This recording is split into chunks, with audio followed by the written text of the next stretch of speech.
to Wahidi YouTube channel. How are you today? I hope that all of you are fine.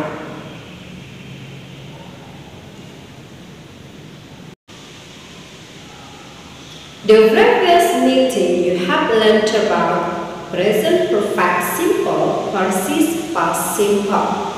And today we are going to learn about relative clause.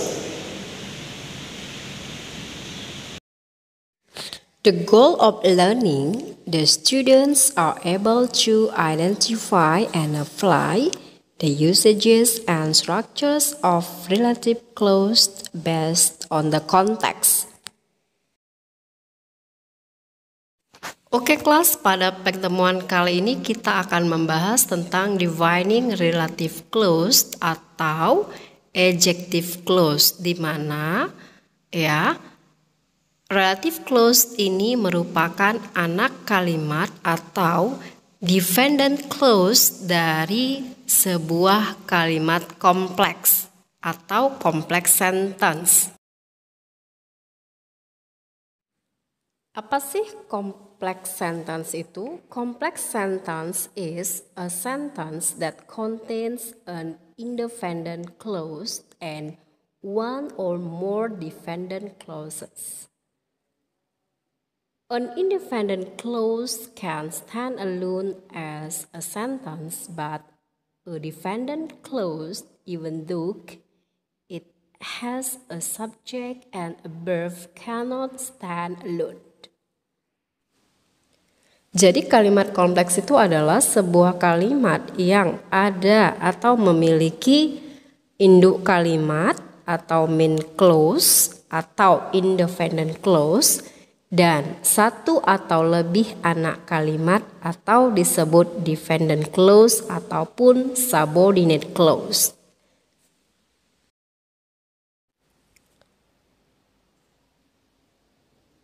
Main clause atau independent clause atau disebut induk kalimat bisa berdiri sendiri sebagai sebuah kalimat.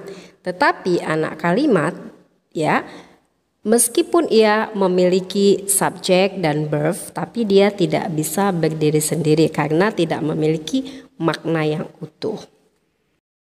Jadi relative clause atau adjective clause di sini akan menjadi anak kalimat dari sebuah kalimat kompleks.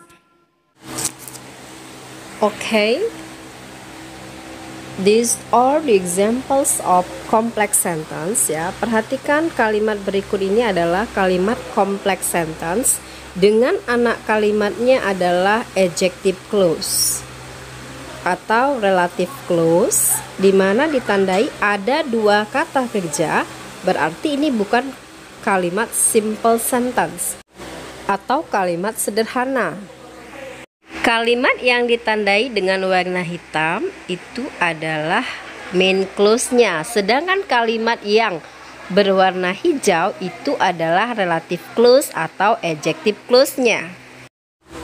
Untuk menghubungkan si main clause dan relative clause atau anak kalimatnya, maka kita membutuhkan connector atau kata penghubung. Maka di sini relative pronouns lah yang menjadi kata penghubungnya. Relative pronouns who, that, where, dan whose di sini memiliki arti yang. Who or that is used to tell us which person we are talking about. Who digunakan untuk memberitahu kita orang yang mana yang sedang kita bicarakan. Examples. Annie is a nurse. She helps Paul. So, Annie who helps Paul is a nurse. Annie yang menolong Paul adalah seorang perawat. Annie yang mana? Annie yang menolong Paul. Maka who helps Paul ini kita sebut relative clause yang fungsinya to modify Ani, yang fungsinya untuk menjelaskan ya tentang si Ani. Next, that is used to tell us which things we are talking about. That digunakan untuk benda ya. For examples, I can't find the money. It was on the table. So, I can't find the money that was on the table. Saya tidak bisa menemukan uang. Uang tersebut berada di atas meja. Saya tidak bisa menemukan uang yang berada di atas meja.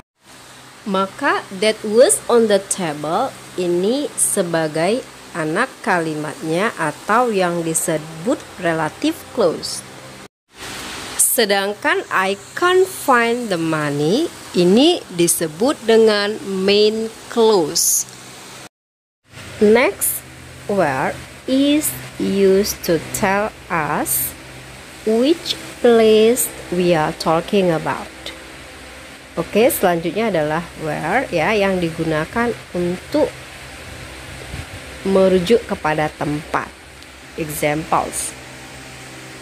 This is the town I was born. This is the town where I was born. Ini adalah kota di mana saya dilahirkan.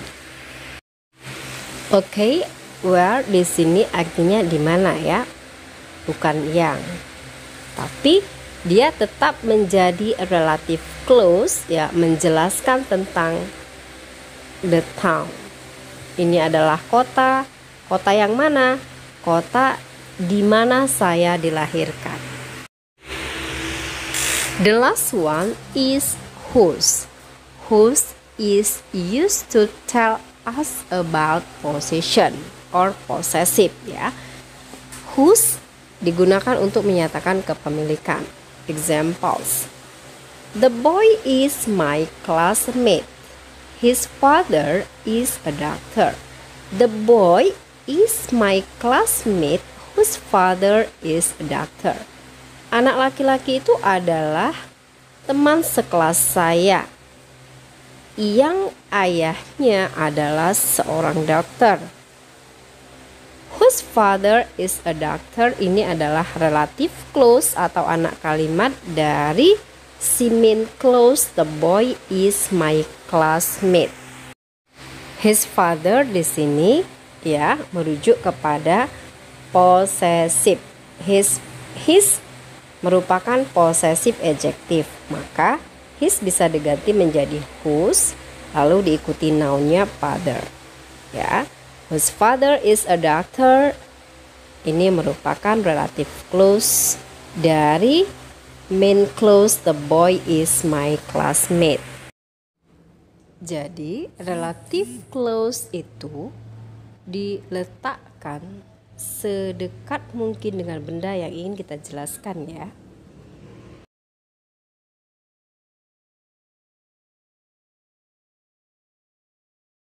Okay class, that's all our topic today. I hope that it will be useful for you. Thanks for your attention. See you next meeting. Good morning.